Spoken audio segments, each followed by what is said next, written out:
The picture you're looking at right now is not AI. Merab Dvalishvili got absolutely dominated to a decision loss tonight. Petr Yan is the new bantamweight champion. We also have Josh Van becoming the second youngest champ in UFC history behind John Jones with an injury TKO win over Pantoja. We also got some big fights announced. Sean Strickland's return was announced as well. In this video, we are going to recap and react to UFC 323. So stick around to hear my thoughts and all the big news. My name is Wyatt. Welcome to Fight Society. All right, guys, before we get into it, please do me a huge favor, like and subscribe down below. Do me a favor and hype this video as well. It's a new YouTube feature that helps push me even more in the algorithm than liking and subscribing. But without further ado, let's get to the card. We'll start with the main event. We usually start with the prelims, but we will start with the main event. Petr Yan dominated. He dominated the most dominant bantamweight that we have frankly ever seen in Merab Dvalishvili. Definitely the bantamweight GOAT despite this loss tonight. As much as it's funny, I prayed on Merab's downfall for so long because he's annoying and I don't like his fight style. His fight style has come a long way. He submitted O'Malley, had a really entertaining fight with Corey Sandhagen, and then even though he lost tonight, it was a fucking fun fight. And so, of course, as I start to ease up on my preying on Merab's downfall, of course, he gets dominated and is no longer champ. But Merab Dvalishvili got dominated. Let's be real about it. All three judges gave him the first round. One judge gave him the second round. And the rest of the fight was Petr Yan. Petr Yan had 2 through 5 on 2 judges' cards, and he had 3, 4, and 5 on another judge's card. Merab just couldn't get the takedown, and once that happened, the fight was essentially decided at that point because Petr Yan was able to break free from the clinch grappling, the fence wrestling with knees to the thigh that almost nobody can seem to get out of with Merab. And Petr Yan just outlanded him, outgrappled him, outstruck him, did way more damage. You look at Merab's face compared to Petr Yan's at the end of the fight. Petr Yan put on a masterclass to reclaim his belt nearly 5 years after being bantamweight champion and losing the belt by DQ to Aljo. Merab definitely deserves a trilogy fight. He absolutely deserves a trilogy fight, but he did get exposed in quite a few ways because when he can't get the takedown and he has somebody that can get it back to space and not gas out, clearly Merab has a hole in his game, and it's his striking. He got a little bit too confident with the striking, especially against Corey Sandhagen and surviving 2 O'Malley fights. He's got some things to work on, and I think he could win a trilogy, but I would definitely favor Petr Yan going into that fight with how dominant this fight was. And something that we have to talk about with Merab is the 4 title fights in 11 months, the 5 title fights in 14 months. It's too much activity for championship weight cuts, 5-round training camps. It was just a bit too far. And you know what? Props to Merab. He had an amazing year. He probably is still fighter of the year, regardless of what happened tonight. He's the bantamweight GOAT. He's the best bantamweight champion of all time. But when you fight that often and you get that hungry to keep building your legacy and you're like, fuck it, yeah, I've been dominating lately. I'll take a 5th paycheck this year. I'll take a 4th paycheck this year. There's no way that you say no to that, especially in a headlining slot. The very last pay-per-view in UFC history, you're trying to get that pay-per-view champ bonus, you know, the pay-per-view points that they get, and you just took it a bit too far, unfortunately, for Merab. There really isn't a whole lot to break down. He was unable to get the takedown, and Petr Yan is just way more dynamic than Merab. He was going high. He was going punches and kicks to the body. Merab screaming out in pain on multiple kicks that landed to the liver, and Merab just looked 2 full steps behind Petr Yan the entire fight. So with that said, you know, of course, flowers to Merab for his amazing run as bantamweight champion. But we got to put some shine on Petr Yan because Petr Yan has, in my opinion, the deepest bag in MMA. When he's on, he is one of the most entertaining fighters to watch. The way that he controls the cage, defends the takedowns. Also, his grappling is fairly dangerous. found himself in a couple guillotine attempts that he was able to work his way out of. Incredible heart shown, especially when you get dominated as badly as Petr Yan did in his first fight with Merab. It says a lot about being able to completely 180 the script essentially in the second fight. So we have a new champion here, and frankly, with how busy Merab has been, I could see them giving Merab 6, 7, 8 months off before a trilogy. And frankly, in that time, I could see Song Yadong and Sean O'Malley taking place in January. O'Malley wins and gets a title shot against Petr Yan, because Petr Yan and O'Malley for a second time for the belt for 5 rounds is a fucking sick fight. And you already know how they feel about O'Malley. They won't even hesitate to give him another crack at the belt. So Merab might have to wait until like Q3 of 2026 to get his rematch. But I think that his next fight will be for the belt. You know what I'm saying? Kind of the same way that Volkanovski got knocked out and took some time off after the Ilia Topuria fight, and they did the Holloway fight in the meantime, and then Topuria vacated and moved up. Volk didn't get an immediate rematch, which he deserved against Ilia Topuria, but he got an immediate title shot upon his return after taking some time off to recover. I could see them doing the same with Merab, where Petr Yan and O'Malley rematch potentially on the White House card. Let's be real. If Sean O'Malley beats Song Yadong in January, he's getting a title shot on the White House card in June. And then that leaves Merab's return fight probably against the winner. So either a trilogy with Petr Yan or a trilogy with Sean O'Malley in like late Q3 of 2026, like August, September, possibly even pushing it into November. It's just a crazy shakeup.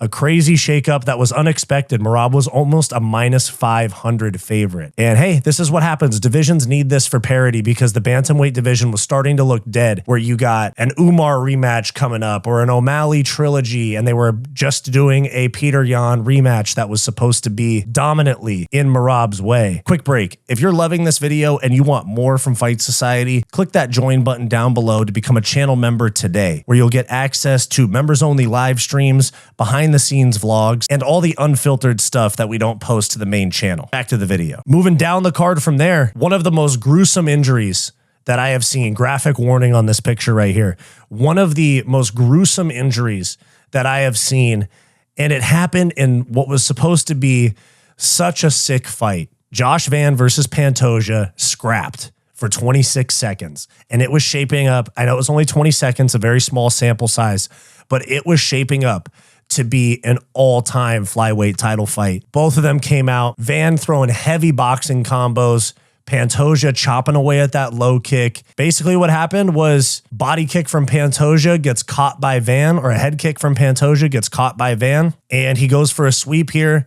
Pantoja goes to roll, and he does something that they teach you not to do in literally like day one jiu-jitsu, when they teach you break falls, or even in Muay Thai when they teach you sweeps. Number one, like it's 101. It's like one of the first like 3 things that you'll learn. You'll learn like shrimping if it's jiu-jitsu. You'll learn footwork if it's Muay Thai or boxing.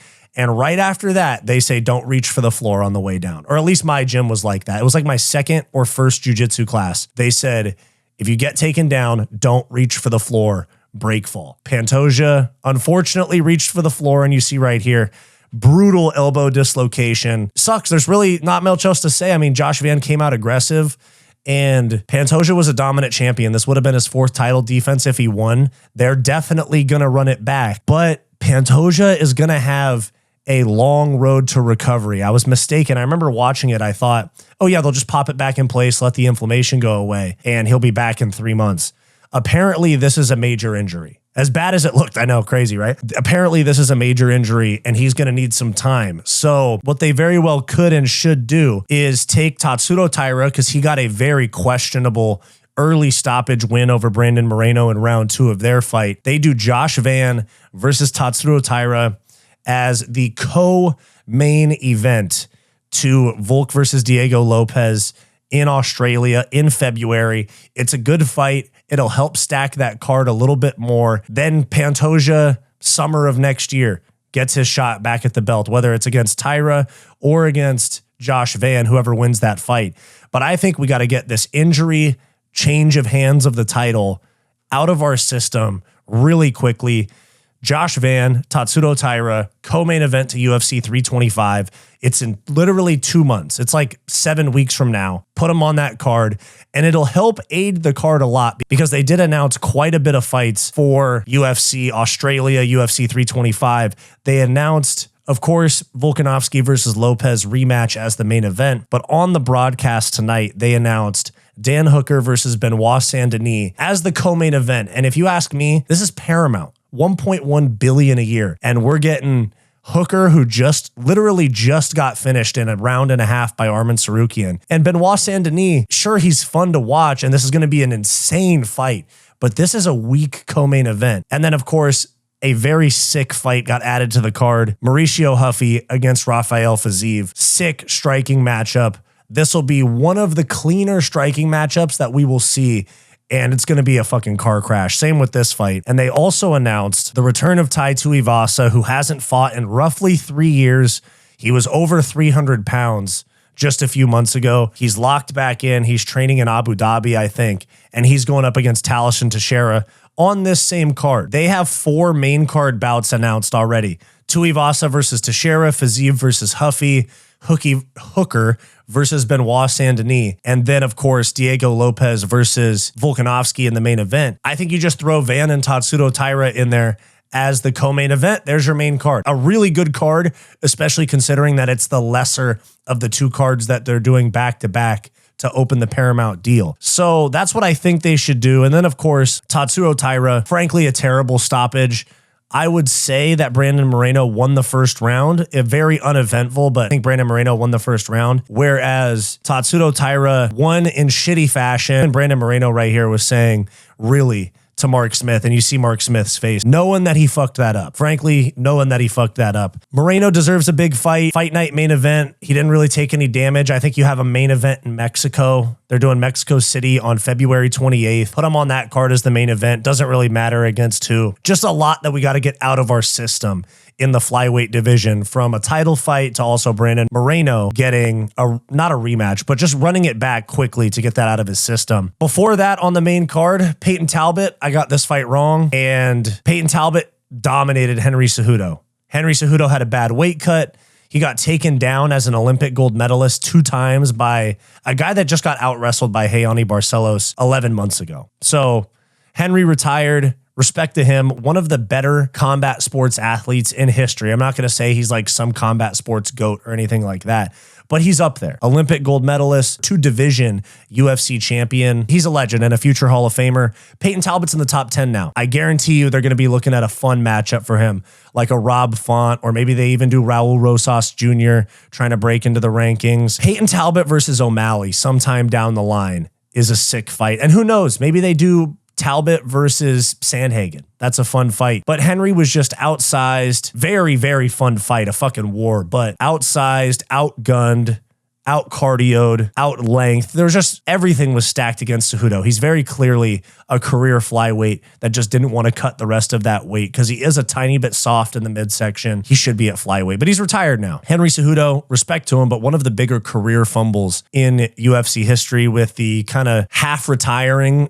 trying to strong arm the UFC into paying him more, and then retiring for 3 years because they wouldn't pay him more, and then coming back going 0-4 and retiring. So very big career fumble on Cejudo, but he is one of the best of all time, especially at the lower weight classes. Another announcement that we got on the broadcast was Houston UFC Fight Night on February 21st, Strickland versus Fluffy Hernandez.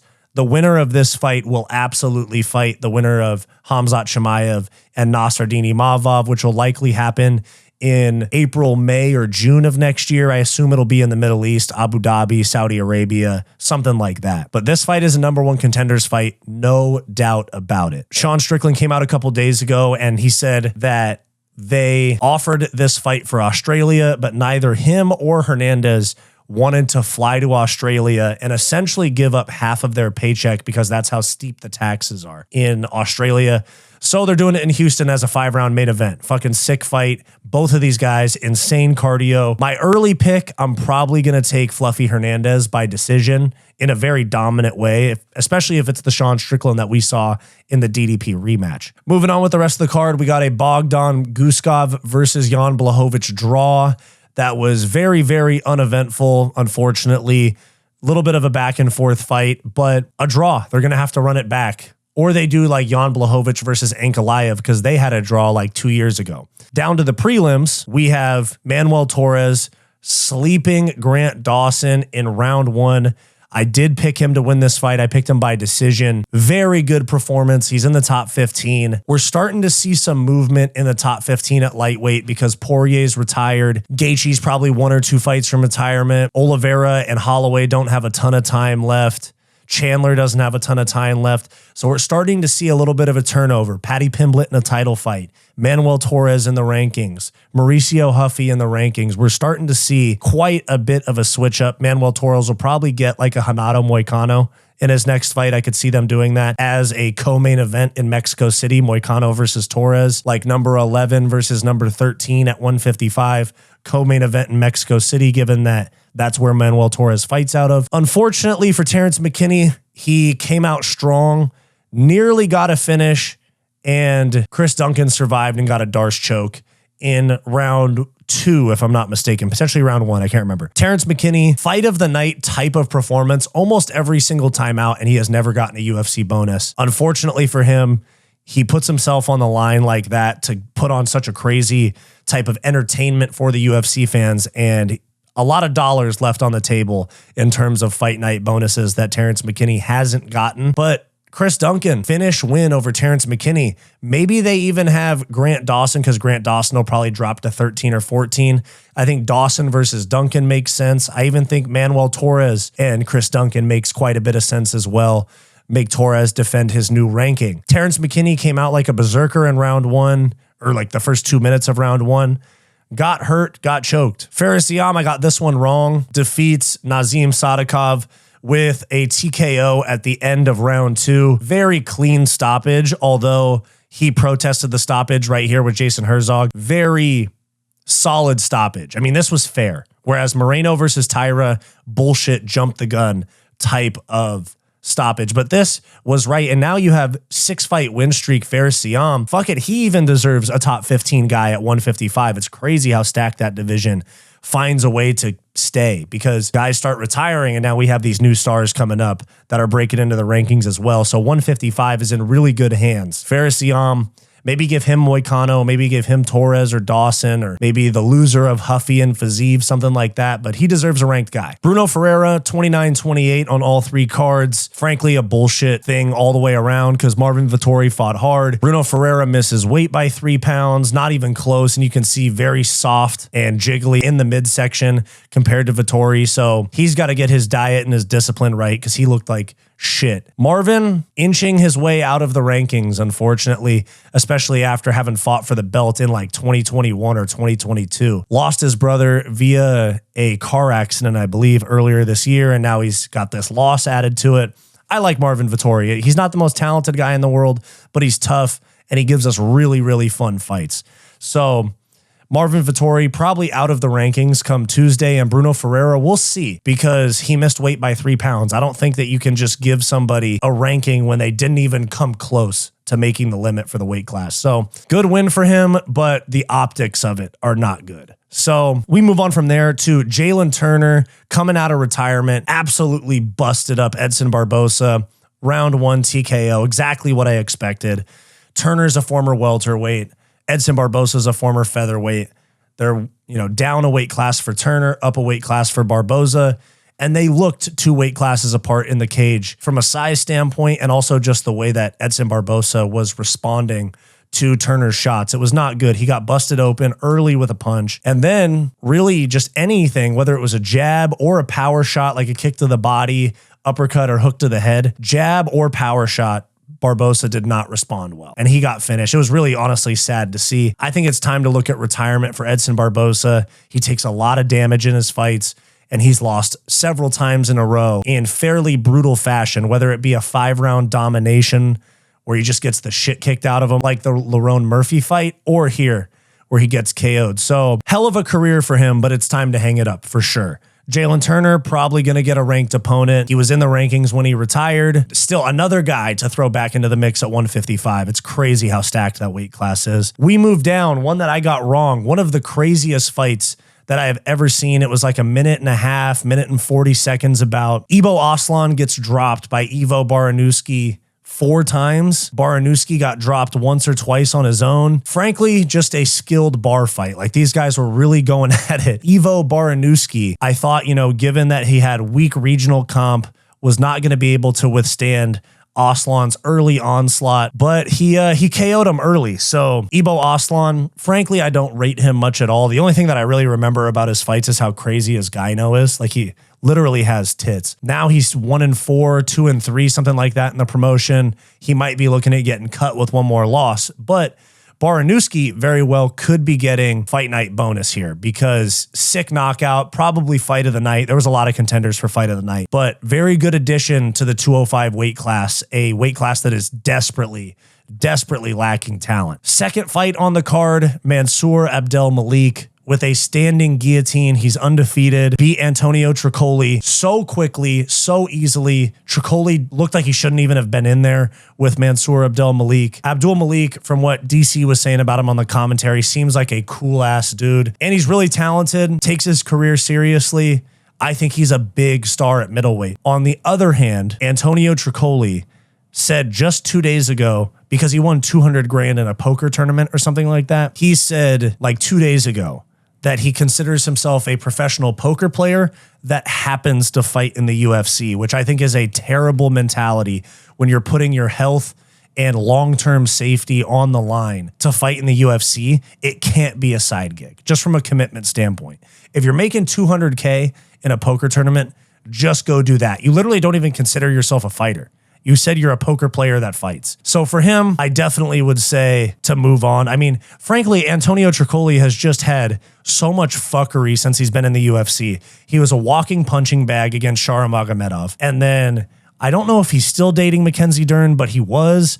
And he tried to like set up Bobby Green to get jumped because Bobby Green was trying to get with Mackenzie Dern or some shit like that. So he's doing that. And then he also is, you know, winning 200 grand on the side playing poker. You can't treat the UFC like a side quest. I think he definitely should just hang it up because Mansour Abdelmalik is the up-and-comer in this division, future star, potential future title contender. And you literally looked like you didn't even belong, not even just in the same cage together.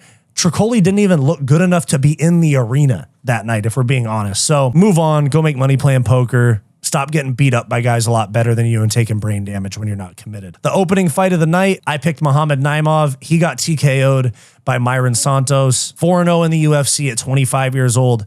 Myron Santos, good for him. He's really talented. He's 18-1 now. He did miss weight though, which is a huge red flag. He looked good, but 25 years old, missing weight, and it didn't even look like a discipline type thing because he didn't look soft-bodied at all. I think this is a case of someone overcutting in weight, where he should be at 155 and not 145. And clearly you see the power translates because he TKO'd Naimov. When you're 25 and you're jacked in the cage and you're missing weight by over a pound, he's missing by like 1.5 pounds, 2 pounds, you're just in the wrong weight class. So there we have our recap of UFC 323. I did honestly pretty abysmal on picks tonight. There's no way that I expected Petr Yan to dominate Merab the way he did. And obviously, no way to tell that Pantoja was going to blow out his arm and dislocate an elbow and the fight was going to end in 26 seconds because I was very confident in my pick in Pantoja. So, and then of course the draw as well between Blachowicz and Guskov. So 7-6-1. Little bit of a dip compared to my recent performances on picks. I was like 9-5, 10-4 on the last couple pay-per-views. This one, not so much, but Petr Yan, new champion, very dominant, absolutely obliterated Merab. Insane fight, insane pace. Pantoja, disgusting injury, gonna be out for a while. New champion Josh Van, a bunch of fights announced for Australia, Brandon Moreno getting stopped early, Peyton Talbot beats Cejudo, Strickland Hernandez. We got a lot of stuff, all right? The pay-per-view era in the UFC has come to an end, and that's that. Now we have PLEs, numbered cards, no more PPVs. They are PLEs now. Let me know your thoughts down below. Let me know what fights you want to see next. I know for sure they're going to try to make O'Malley versus Yan on the White House card if he beats Song Yadong. But let me know your thoughts down below. Again, fantastic card. Was supposed to be pretty underwhelming with it being the last ESPN pay-per-view and the end of an era. Not the most stacked card on the main card, but it really delivered. There's the end of the ESPN era despite the Apex main event next week. Let me know your thoughts down below on UFC 323. My name is Wyatt. This is Fight Society. Do you want more from Fight Society? Like and subscribe below this video and click the join button to become a channel member today to get access to behind the scenes vlogs and members only live streams.